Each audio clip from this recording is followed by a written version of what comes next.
গোটেই ভাৰতবৰ্ষৰ পৰা গোটেই অসমৰ মানুহৰ পৰা সন্মান জনাই 1 লাখ টকা দিলোঁ আপোনাক।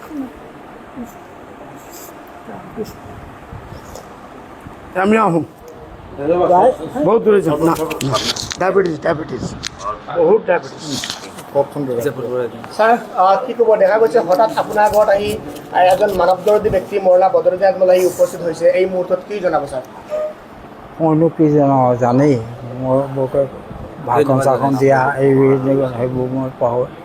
আৰু আজিকালি আকৌ আৰু এটা দিগদাৰ হ'ল, মই প্ৰত্যেক কথাই পাহৰি যায়। এইটো এটা বেমাৰ। আৰু বেমাৰ এই ঘৰটো কোনে বনাইছিল? ইংৰেজে বনাইছিল। ল'ৰাই কি কৰে? আপুনি নিজেই? চল আহোঁ। আপুনি এক মিনিট জনাওকচোন, যিহেতু দেখা গৈছে বাণীকান্তৰ কাষত মই নাজানো বাণীকান্তৰ এই ইৰাকীত তেখেত যে এজন ৱৰ্ল্ড ৰিনোন অলিম্পিক বঁটা পোৱা আমাৰ 2-3বাৰ অৰ্জুন বঁটা পোৱা, মই নাজানো। হঠাৎ মই ইয়াৰ পৰা আমাক খবৰ দিলে বোলে সেই ঘৰ আছে। মই কৈছোঁ মই উঠিম, তেখেতৰ একবাৰ নমস্কাৰ কৰিম, দোৱা দিম, আশীৰ্বাদ ল'ম। আৰু মোৰ হাতত বেছি নাই, ৰাস্তাত আছোঁ, 1 লাখ টকা মই তেখেতৰ কাৰণে ধান দিছোঁ। আৰু মই প্ৰাইম মিনিষ্টাৰ অফ ইণ্ডিয়াক চিঠি লিখিম, আৰু প্ৰেচিডেণ্ট অফ ইণ্ডিয়াক চিঠি লিখিম, স্পৰ্টছ মিনিষ্টাৰ অফ ইণ্ডিয়া আৰু চিফ মিনিষ্টাৰ অফ আছাম চবক মই চিঠি লিখিম। আৰু স্পৰ্টছ মিনিষ্টাৰ অফ আছামকো আপোনাৰ সাহায্য কৰাৰ কাৰণে লিখিম, মই লিখিম। অ'কে, না চিনি পাব, কিয় নাপায়, আপোনাক চিনি পাব। ছাৰ কি ক'ব, দেখা গৈছে ইয়াত আহি উপস্থিত হৈছে আপোনালোক অৰ্জুন ভোগেশ্বৰ, হয়, আমি আজি শ্ৰদ্ধেয় অৰ্জুন ভোগেশ্বৰ বৰুৱাদেৱ তেখেতৰ ঘৰত আহি পাইছোঁ।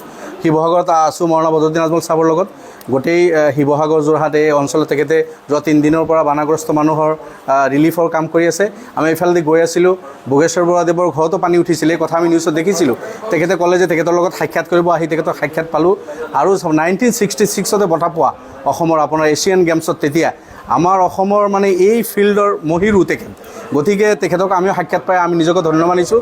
আজমল চাহাবে তেখেতক লগ কৰিলে, তেখেতেও আজমল চাহাবৰ লগ পাই দুয়োজনে কোলাকুলি কৰিলে, খুব ভাল লাগিল। আৰু আজমল চাহাবে নিজৰ ফালৰ পৰা 1 লাখ টকা তেখেতক গিফ্টটো দিলে, যে ইমান ডাঙৰ এজন ব্যক্তি এই ফিল্ডৰ, গতিকে তেখেতক লগ পাই তেখেতে অতি আনন্দিত হৈছে। আৰু অসম চৰকাৰ আৰু প্ৰাইম মিনিষ্টাৰলৈকে তেখেতে লিখিব যে আমাৰ অসমৰ এই ফিল্ডৰ যিজন মহিৰো, তেখেতক সৰ্বতোপ্ৰকাৰে সন্মান দিব লাগে। তেখেতে অৰ্জুন বঁটা প্ৰাপ্ত, আপোনালোকে জানে এই বঁটা তেখেতৰ আমি আজি চালোঁ, তেখেতে অৰ্জুন বঁটা প্ৰাপ্ত। আৰু 1966তে 67 তেতিয়া এছিয়ান গেমছত, তেতিয়া এই আপোনালোকে চাইছে য়ং ফটো তেখেতৰ, India's leading middle distance runner আছিল তেখেতে। মিডিল ডিষ্টেঞ্চ ৰানাৰ হৈ গ'ল্ড মেডেল পাইছিল তাহানিতে, আৰু এইটো অসমৰ নাম তেখেতে উজ্বলাইছিল, গৌৰৱ। আমিও আহি ধন্য হ'লোঁ তেখেতৰ ঘৰত। এইখিনি, থেংক ইউ।